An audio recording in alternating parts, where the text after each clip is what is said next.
Good morning. You listen to FloorDaily.net, and I'm Kemp Harr. This morning, my guest is Nick Bock, a co-owner with 31st Street Capital. Nick, how you doing? I'm doing great, Kemp. How are you? I'm good. So you're in the news this week again, and you've bought another independent retailer. This one's in Louisville, Kentucky.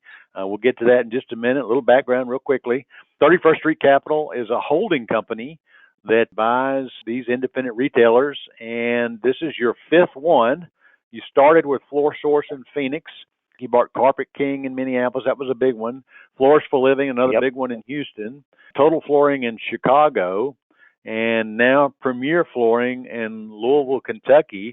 And in your press release, you're saying that you combine all of the business with all five of those locations. You got a $110 million business, right? That's right. We're excited about that. I understand that this Premier Flooring thing came about because of an interview you and I did together. That's right. When Richie Lampton, who's the owner of Premier, called me up, he said, "Hey, I was just listening to this podcast you did with Kemp Harr." So we got a chance to meet then, and we just stayed in touch.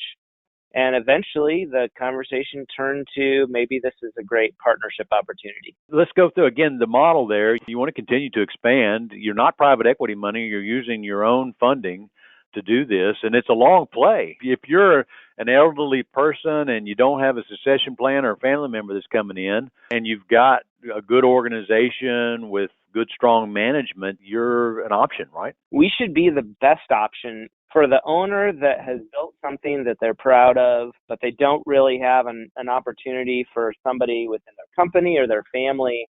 And a lot of times once they get large enough that we're interested, they're too big for the company to sell to the general manager. You know, people don't want to sell to a company that's just going to do a roll-up and change the name and fire the back office and totally change the company. You know, they want somebody who's going to take the baton and continue to grow a great local community company, and that's what we do. It makes sense. The logic behind this, one of the things that proves that you are a long play is that if you were trying to do a roll-up to sell all off once you built it up, you'd be going under one name. And you're keeping all of these independent brand names, and each one of these cities are keeping their name. You're planning on holding these companies and continuing to build this thing. One thing I was thinking, $110 million, that's a sizable purchase. Are you combining these purchases so that you can get the advantage of scale on what all you're buying? That's a great question. I think we break some people's heads when we say the answer right now is really no, because we really give complete autonomy to each of our companies, and they select the products they want to put in their showrooms, and they negotiate that pricing with the vendors.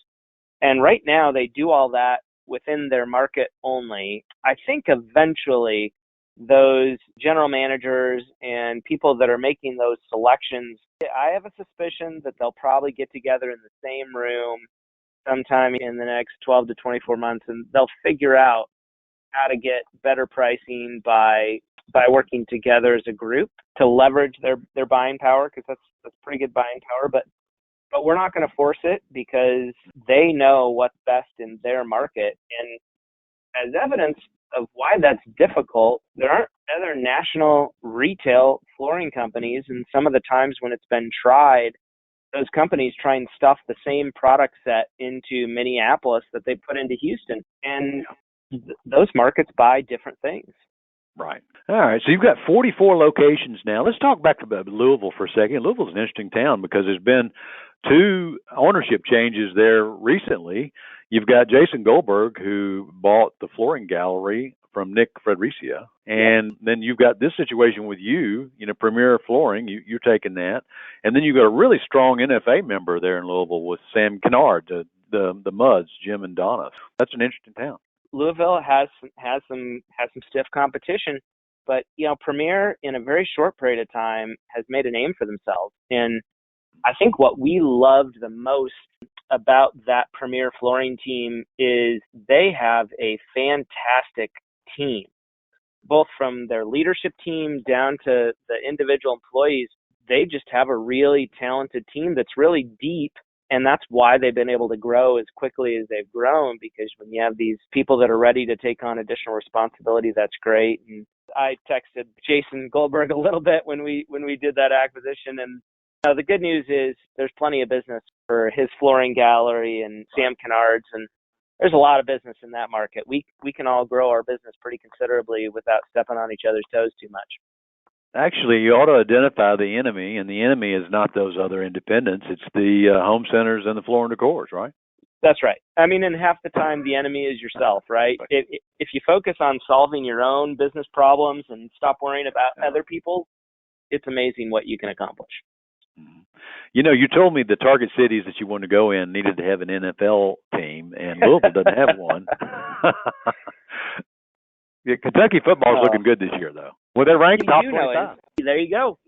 You know, when we looked, surprisingly, that Louisville market is a top 50 market. I know it's not a top 32, but we saw so much potential in that market. And quite honestly, you know, Louisville is a great home base for a business that can, you know, look for opportunities to expand. We already have a location in Lexington, so that's a market that we naturally can grow into some more.